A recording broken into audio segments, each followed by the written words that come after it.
मैं नरेंद्र कुमार, सरपंच खेड़ा आलमपुर, ब्लॉक जरसाना, जिला रेवाड़ी, लोकसभा रोहतक। दिनेश कुमार जी, आपके जो गांव में क्या क्या समस्याएं हैं और किन समस्याओं का प्रस्ताव दिया है, कौन सी पास हो रही है, कौन सी नहीं? हमारे गांव में जो सबसे एक मेजर प्रॉब्लम थी वो थी कि बरसात का जो पानी पीछे से आता है, उसको हमने लगभग 3 साल डिपार्टमेंट के चक्कर लगाए हैं, काफ़ी परेशानियां उठाई। उसके बाद जाके कहीं एक टेम्परेरी ट्रीटमेंट किया है। अभी एक सीज़न देखने के बाद पता लगेगा कि उसका समाधान हुआ है या नहीं हुआ है। और एक पीने के पानी की समस्या है, वो दुरुस्त हो नहीं पा रही है। काफ़ी योजना से लगभग चली ही आ रही है।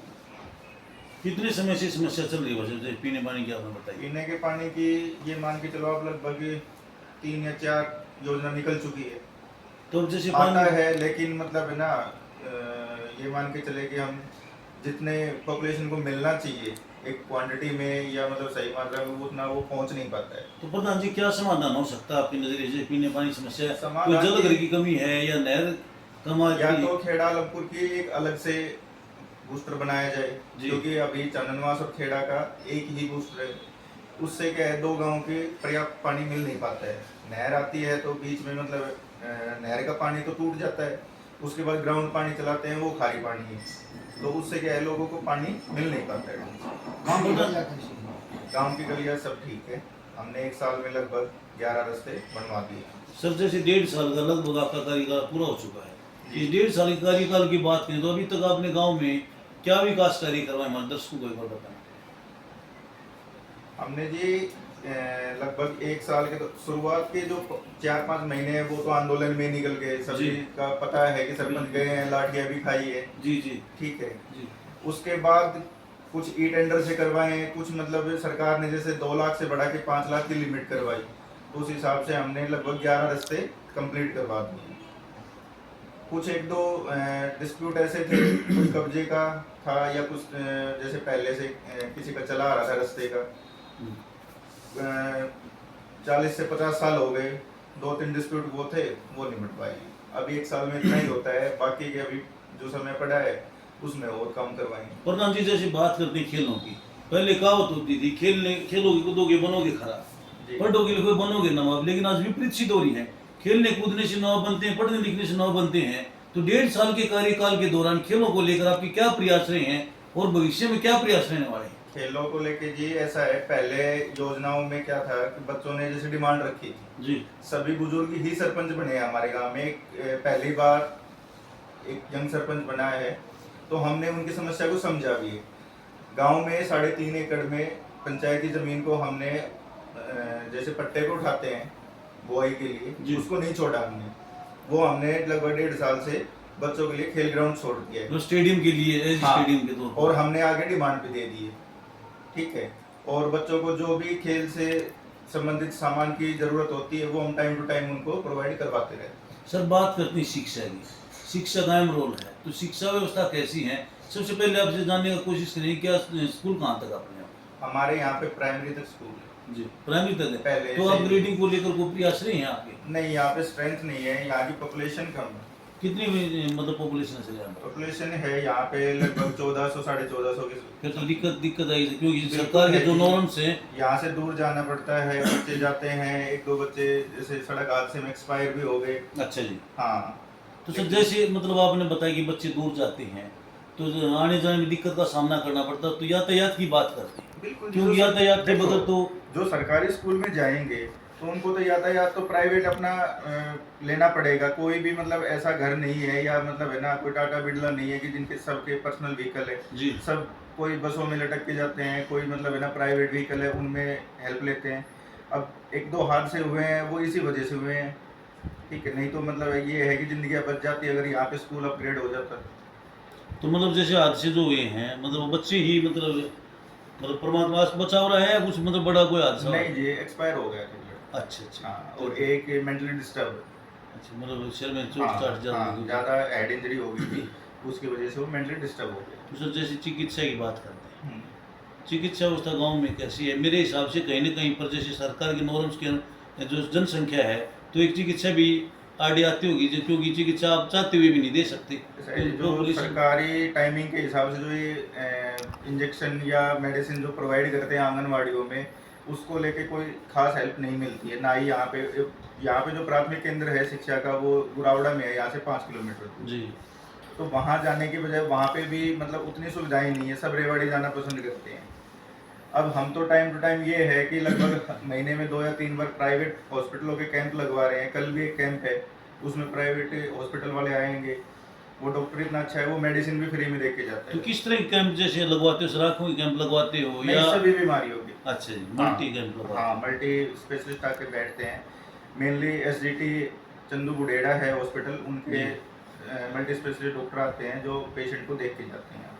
तो मतलब यहाँ पर समय समय पर करवाते हो। हाँ एक जी, से बात करते हैं सर चिकित्सा की। चिकित्सा और सौंदर्यीकरण को लेकर आपके इस 1.5 साल के दौरान क्या प्रयास रहे? सौंदर्यीकरण का तो मैंने आपको बता ही दिया है जो काम चल रहे हैं। वैसे भी हमारा गांव पिछली योजना में एक इंद्रधनुष योजना चली थी जी। उसमें रेवाड़ी डिस्ट्रिक्ट में फर्स्ट पोजीशन पे आया था। ठीक है, तो सौंदर्यीकरण में तो हमारा गांव रेवाड़ी डिस्ट्रिक्ट में वैसे ही अव्वल है। अच्छा जी। हाँ, चिकित्सा में ये है कि हमने जैसे प्राथमिक केंद्र दूर होने की वजह से एक डिमांड दे रखी है, अगर वो हमारे गांव में बन जाए एक पशु अस्पताल और एक प्राथमिक केंद्र, ठीक है, तो उससे क्या है कि जैसे लोगों को यहीं पे फैसिलिटी मिलना शुरू मतलब हो। आपके प्रयास है कि यहाँ पर कोई CHC, हाँ, नहीं, PHC हमने वगैरह? बाकायदा लिखित में आगे फॉरवर्ड कर रखा है। तो आपको उम्मीद है कि भविष्य में ग्रामीणों को PHC देखो जी, वगैरह? इनके सरकार के नॉर्म्स हैं, रूल हैं, इन्होंने क्या बना रखे हैं, कुछ जी। शायद मेरे साथ डिस्टेंस का दायरा होता है कि भाई इतने डिस्टेंस पे होना चाहिए, या पॉपुलेशन का कोई इशू आता है, लेकिन सरकार को इसमें बदलाव करना चाहिए। प्राथमिक केंद्र तो लगभग ये है कि हर गांव में होना चाहिए, या पशु अस्पताल है। कौन मतलब है ना अपने जानवरों को लेकर इतनी दूर जाए? तो पशु हॉस्पिटल भी नहीं है गाँव में? नहीं, बिल्कुल। तो इसके लिए तो मतलब बाहर जाना पड़ता है, बड़ी समस्या का सामना करना पड़ता हाँ, है। बिल्कुल जी, दूर जाना पड़ता है। तो सर जैसे बात करते हैं, पहले हम आपसे जानना चाहेंगे कि गांव में की जो जनसंख्या है वो आपकी कितनी है यहाँ पर? 1450। 1450 जनसंख्या है। हाँ। तो विकास कार्य आपने ग्रांट भी यहाँ पर जैसे जनसंख्या के अकॉर्डिंग कमी आती होगी? यहाँ तो कमी आती है। कितने PRI का जो फंड आता है वो लगभग 7-7.5 लाख रुपए के आसपास आता है। बस उसमें हमारा तो पंचायत फंड थोड़ा सा ज़्यादा होता है, क्योंकि हमारी कुछ ज़मीन है वो रेलवे में गई थी जी। उसकी FD है हमारे गांव के पास, तो पंचायत के पास टाइम टू टाइम उसका इंटरेस्ट आता है, उसको हम अपने विकास कार्य में लगाते हैं। सरकार से तो हमें कमी हेल्प मिल पाती है।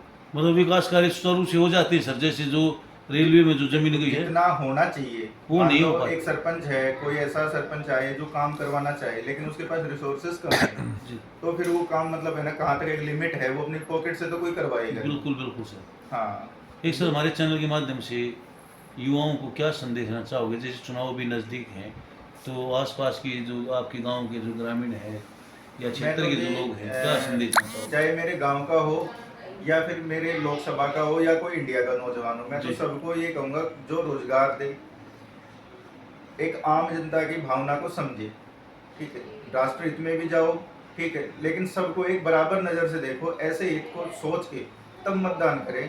वाहियात में किसी का ना तो कोई मतलब है ना किसी की बात माननी है, ना ही भेड़ चाल चलनी है। मतलब बहकावे में नहीं। हाँ, बहकावे में नहीं, सिर्फ और सिर्फ अपनी बुद्धि विवेक का एक मान के तब मतदान करें। ठीक है सर। ई टेंडरिंग के तहत जो कार्य होते हैं उससे खुश हो या पहले वाली पॉलिसी अच्छी? नहीं जी, टेंडरिंग बिल्कुल गलत है सरकार की। अभी ईंटों के जो एक ब्रिक वर्क होता है, जैसे मान लो हमें 4 दीवारी करवानी है या कोई नाला बनवाना है, ब्रिक टेंडर कोई भी कॉन्ट्रैक्टर नहीं उठाता है, क्योंकि सरकार ने रेट 6200 के कर रखे हैं HSR के, और रेट ईंटों के जा रहे हैं 8000 रुपये। कहाँ तक काम करवाएगा? और जो ये टेंडर के आते हैं उनमें पहले ही माइनस में लगते हैं, तो वो क्वालिटी दे नहीं पाते।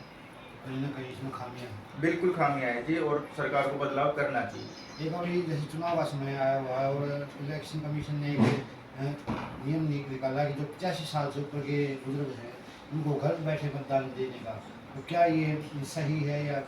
देखो जी, मैं तो इस चीज़ को सही मानता हूँ, क्योंकि कुछ बुजुर्ग ऐसे हैं जो चलने में असमर्थ हैं, किसी को दिखता नहीं है। बाकायदा ये है कि उनको जाके ना कोई ये ना बताए कि आपको वोट किसकी डालनी है, वो वोट डाले अपने सोच समझ। आपने सुना भी होगा कुछ जगह इस चीज़ का विरोध भी हुआ है।